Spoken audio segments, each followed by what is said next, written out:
আসসালামু আলাইকুম। এসএসসি 27-28 ব্যাচের প্রিয় শিক্ষার্থীবৃন্দ, আজকে তোমাদের এসএসসি ফিজিক্স এমসিকিউ যে চ্যালেঞ্জ 30 ডেজের তার আছে। আজকে হচ্ছে দ্বিতীয় দিন, ডে 2। আমরা প্রথম ক্লাসে 20টা এমসিকিউ সলভ করছিলাম, আজকে আমরা 21 থেকে শুরু করব। তাহলে চলো আমরা দেখি প্রশ্নে কি লেখা আছে। লেখা আছে একটি ঘনের বাহুর পরিমাপে 4% ত্রুটি আছে, আয়তন পরিমাপে ত্রুটি কত?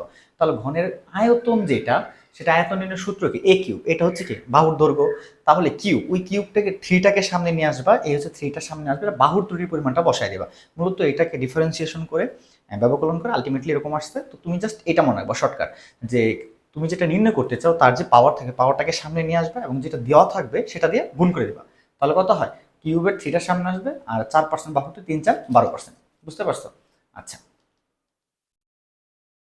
দেখো, ভার্নিয়ার স্কেলের ভাগ সংখ্যা হচ্ছে 50, মূল স্কেলের এক ভাগের দৈর্ঘ্য হচ্ছে 1 মিলিমিটার, ভার্নিয়ার ধ্রুবক কত? ভি ইকুয়াল টু হচ্ছে এস বাই এন, এস মানে হচ্ছে 1 আর এন কত? 50। 1 ভাগ 50 কত হয়? 0.2 মিলিমিটার। অবশ্যই তোমরা এমসিকিউ যখন টিক দিবা তখন দেখবা এখানে একক কি আছে, কারণ একক চেঞ্জ থাকতে পারে। ধরো প্রথমে তোমার উত্তর হচ্ছে 0.02 মিলিমিটার, ধরো এটা উত্তর, বাট এখানে সেন্টিমিটার লিখে দিয়েছো, তো প্রথমেই তুমি মান দেখে দাগায় ফেলছো, কিন্তু এটা কিন্তু ভুল। এ ব্যাপারে তোমরা সচেতন থাকবা, ঠিক আছে? দেখো, স্ক্রু গজের প্যাচ হবে না, এটা পিচ হবে। পিচ 1 মিলিমিটার, বৃত্তাকার স্কেল ভাগ সংখ্যা 100, এলসি কত? এলসি কি? পিচ বাই বৃত্তাকার স্কেল ভাগ সংখ্যা, পিচ বাই বৃত্তাকার স্কেল ভাগ সংখ্যা। পিচ কত? 1 আর ভাগ সংখ্যা কত? 100। 1 ভাগ 100 0.01 মিলিমিটার। অবশ্যই এখানে তোমরা এককের দিকে খেয়াল রাখবা। দেখো, তেজস্ক্রিয়তা আবিষ্কার করছেন কে? তেজস্ক্রিয়তা এটা কি করছে কে? বেকেরেল। এটা বকেরেল হবে না, এটা বেকেরেল হবে, ঠিক আছে? তেজস্ক্রিয়তা কে আবিষ্কার করছে? বিজ্ঞানী বেকেরেল। নিচের কোনটি মাত্রাহীন রাশি? মনে রাখবা, যার একক নাই তার কোনো মাত্রা নেই, যার একক আছে তার মাত্রা আছে। খেয়াল করো, চাপের এখানে একক আছে, ত্বরণের একক আছে, বেগের একক আছে, এখানে এই রাশিটার কোনো একক নেই, বিকৃতির কোনো একক নেই, তার মানে বিকৃতির কোনো মাত্রাও নেই। এটা হচ্ছে একটা মাত্রাহীন রাশি। দেখো, 1 গিগাবাইট সমান কত বাইট? 1 গিগা মানে হচ্ছে 10⁹9। যদি বলতো ন্যানো তাহলে হয়তো -9, আর যেহেতু এটা গিগা তাই +9 +9, 10⁻+9, ঠিক আছে? নিচের কোনটি লব্ধ একক? লব্ধ মানে কি? মৌলিক রাশি না, দুই বা ততোধিক মৌলিক রাশির সম্বন্ধে। খেয়াল করো, মোল হচ্ছে একটা মৌলিক রাশি, কেলভিন একটা মৌলিক রাশি, আর তারপর ক্যান্ডেল একটা মৌলিক রাশি। তার মানে এখানে নিউটন হচ্ছে কি একটা লব্ধ রাশি, এটা একটা মৌলিক রাশি না। তাহলে নিচের কোনটি লব্ধ একক? এই নিউটন হচ্ছে লব্ধ একক। তারপর দেখো, আপেক্ষিক ত্রুটির গাণিতিক প্রকাশ কি? আপেক্ষিক ত্রুটি কাকে বলে? চূড়ান্ত ত্রুটি বা পরম ত্রুটি ডিভাইড বাই পরিমাপকৃত মান। দেখো তো কোনটা আছে এখানে? এই যে পরম ত্রুটি বা চূড়ান্ত ত্রুটি, তাহলে পরম ত্রুটি ভাগ পরিমাপকৃত মান। উত্তর হবে কত? খ। বুঝতে পারছো? আচ্ছা, তারপর দেখো, এত সংখ্যাটিতে কয়টি সার্থক সংখ্যা রয়েছে? সার্থক সংখ্যাটা কি? দশমিকের আগে এবং দশমিকের পরে এই সংখ্যাগুলো সার্থক না, শূন্য যেগুলো আছে। তাহলে ধর দশমিকের পরে শূন্য আছে, এরপর থেকে এই যে এখান থেকে সার্থক অঙ্ক শুরু হয়েছে 2, আর এই জিরোটা এখানে মাঝখানে পড়ে গেছে 2030, এই চারটা হচ্ছে সার্থক অঙ্ক।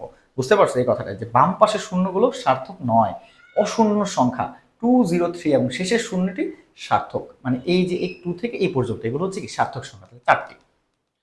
তারপর দেখো, একটি বর্গের বাহুর পরিমাপে যদি 3% ত্রুটি থাকে, ক্ষেত্রফল পরিমাপ এই স্কোয়ার, স্কোয়ারটার সামনে 2, 3 দুগুণে 6, তার উত্তর হচ্ছে 6%। আচ্ছা, দেখো, শূন্য ত্রুটি পরিমাপের বা জিরো এরর পরিমাপের ক্ষেত্রে কোন ধরনের ত্রুটির অন্তর্ভুক্ত? বলছিলাম কি, ধনাত্মক শূন্য ত্রুটি আছে, ঋণাত্মক শূন্য ত্রুটি আছে। এটা হচ্ছে মেশিনের সমস্যা, বা তুমি যেটাতে নির্ণয় করো স্লাইড ক্যালিপাস বা স্ক্রু গজের প্রবলেম। তার মানে এটা কি যান্ত্রিক ত্রুটি, এটা কি ব্যক্তিগত দিব্যি পর্যবেক্ষণ একটাও না, এটা উত্তর করতে হবে যান্ত্রিক ত্রুটি। তারপর দেখো, আলোর গতিবেগ মাপার চেষ্টা প্রথম কে করছে? আলোর গতিবেগ মাপার চেষ্টা করছে প্রথমে বিজ্ঞানী গ্যালিলিও। মনে রাখবা, জ্ঞানমূলক। কে চেষ্টা করছে প্রথমে? গ্যালিলিও।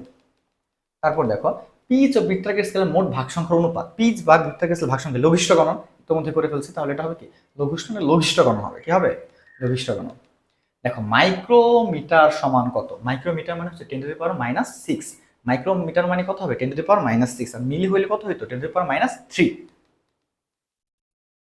নিচের কোনটি ভৌত রাশি নয়? কি রাশি নয়? ভৌত রাশি নয়। তার মানে স্কেল, নিচের কোনটি বলছে কি ভৌত রাশি না? এখন থেকে রাশি, তাপমাত্রা একটা রাশি, ভর একটা রাশি, দৈর্ঘ্য একটা রাশি, বাট স্লাইড ক্যালিপাস একটা যন্ত্র, তাহলে ভৌত রাশি নয় কোনটা? Slide callipers. বুঝতে পারছো? আজকের জন্য তোমাদের মাত্র 15টি এমসিকিউ, খুবই সহজ। প্রথম দিকে আমরা যেহেতু জ্ঞানমূলক করতেছি প্রথম অধ্যায়, বাট যখন আমরা দ্বিতীয় অধ্যায় তৃতীয় অধ্যায়গুলো সলভ করতে যাবো তখন আমরা অঙ্ক করবো। একদিন আমরা হয়তো 15 থেকে 20টা মতো এমসিকিউ সলভ করবো। যারা এই ক্লাসগুলো দেখবা, অবসর টাইমে তোমরা রিলস এরকম স্ক্রল না করে যদি 5-7 মিনিট 10 মিনিট সময় এখানে ব্যয় করো, তোমরা এমসিকিউতে খুবই ভালো করতে পারবো। যাদের সামনে যাবে তারা নিজেরাও দেখবে এবং ফ্রেন্ডদের মাঝে ছড়িয়ে দেবা, যাতে করে তাদেরও উপকার হয়।